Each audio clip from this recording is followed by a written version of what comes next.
OBC आरक्षण पर छिड़ी जंग को लेकर कल भोपाल में एक बैठक हुई, जिसमें ओबीसी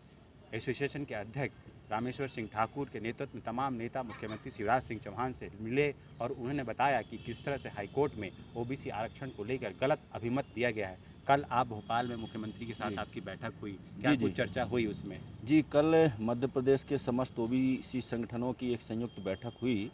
और उस संयुक्त बैठक में 54 मुद्दे आम राय से तय किए गए और इसके बाद में माननीय मुख्यमंत्री और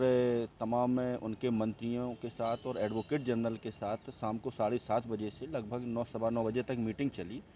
और इस मीटिंग के दौरान माननीय मुख्यमंत्री जी को अवगत कराया गया कि जो महाधिवक्ता द्वारा अभिमत दिया गया है वो तो त्रुटिपूर्ण है ही, और जो नियमित रूप से प्रिंट मीडिया द्वारा जो भ्रमित किया जा रहा है 27% आरक्षण पर स्टे स्टे स्टे,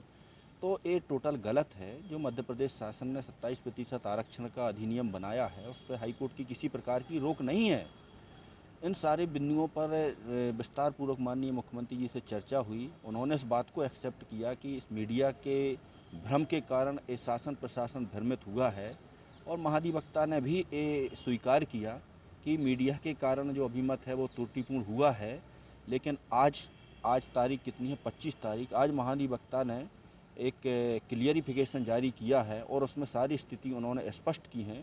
कि जहाँ तक हमें जानकारी है कि 27% आरक्षण पर किसी प्रकार की स्टे नहीं है और जो विभिन्न विभागों द्वारा गलत तरीके से इसका मिस इंटरप्रेटेड करके और 14 के मान से जो नोटिफिकेशन निकाले हैं वो तमाम सब संशोधित करके 27% आरक्षण के हिसाब से जारी किए जाएं। ये महाधिवक्ता ने आज अभिमत जारी किया है। कल आप जिस बात को बताने गए थे, जिस बिंदु पर ध्यान दिलाने गए थे सीएम का कि गलत अभिमत दिया गया है, उस बात को स्वीकार किया गया है? हाँ, उस बात को महाधिवक्ता ने भी मुख्यमंत्री जी के समक्ष स्वीकार किया। मुख्यमंत्री जी ने माना कि हाँ, इसमें त्रुटि हुई है और इसको इमीडिएटली हम सुधार करते हैं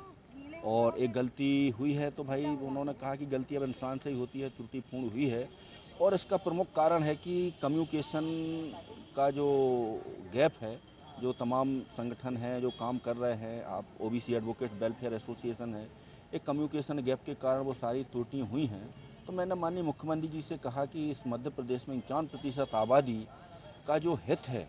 एक कलम से उनका इतना बड़ा लगभग 13 महीने से आहत हुआ है, इसकी भरपाई कैसे की जाएगी। तो उन्होंने आश्वासन दिया है कि जो भर्तियाँ की गई हैं कोविड काल में उन समस्त की हम समीक्षा करेंगे और जहां ओबीसी वर्ग के साथ अन्याय हुआ है उनको मैं न्याय दिलाने का भरसक प्रयास करूंगा, ये उन्होंने आश्वासन दिया है। और सबसे बड़ा आश्वासन उन्होंने ये दिया है कि जो मध्य प्रदेश लोक सेवा आयोग ने जो नियम बनाए हैं, त्रुटिपूर्ण नियम बनाए हैं पिछली सरकार ने, उसको इमीडिएटली हम रिपील करते हैं और आरक्षण अधिनियम 1994 की धारा 6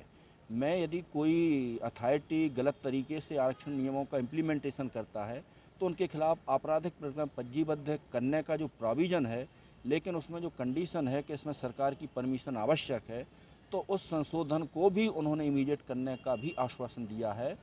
यदि कोई आरक्षण के नियमों का गलत इम्प्लीमेंटेशन करेगा तो उस पर धारा 6(2) के तहत सीधी आपराधिक प्रकरण की कार्रवाई सुनिश्चित की जाएगी। अभी वो अपराध असंज्ञेय है, संज्ञेय अपराध बनाया जाएगा, ये भी उन्होंने आश्वासन दिया है। और उन्होंने ये भी कहा है कि जो 27% आरक्षण है तत्काल प्रभाव से इसको लागू किया जाता है और जो चयनित शिक्षक वर्ग के लगभग 29,000 शिक्षक हैं, जो लिस्ट बनी है उस लिस्ट को जारी करने के पूर्व माननीय न्यायालय में आवेदन दाखिल किया गया है। 1 तारीख को सुनवाई है। जो भी आदेश आएंगे मैं उसको तत्काल सेम एज इट पब्लिश करूंगा और इन्होंने इस आशय का एक कोर्ट में आवेदन भी दिया है, आज मेरे सामने जानकारी चली है। और जो